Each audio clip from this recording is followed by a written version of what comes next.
जो कि गटर बगीचे के नाम से जाना और पहचाना जाता है। आप देख रहे हैं कि किस तरह के यहाँ के झूले तो हैं, लेकिन सब के सब झूले जो वो टूट के शिकार हैं। बच्चे आते हैं झूला झूलने के लिए घर से बड़ी खुशी, लेकिन जब झूले के करीब पहुँचते हैं तो झूले जो है वो सारे टूटे हुए होते हैं।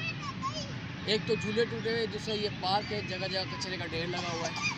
जैसे देखिए कचरा हुआ है, ना कोई सफाई का इंतज़ाम, ना झूलों की मेंटेनेंस। तो मेरी अपील है बैरिस्टर मुर्तज़ा वहाब साहब जो कि मेयर कराची है, सर आप थोड़ा इस गटर बगीचे लियारी ट्रांस पार्क जो है इस पर थोड़ी नज़र डालें और इसके झूलों की थोड़ी रिपेयरिंग और मरम्मत करवा लें। Thank you, Allah.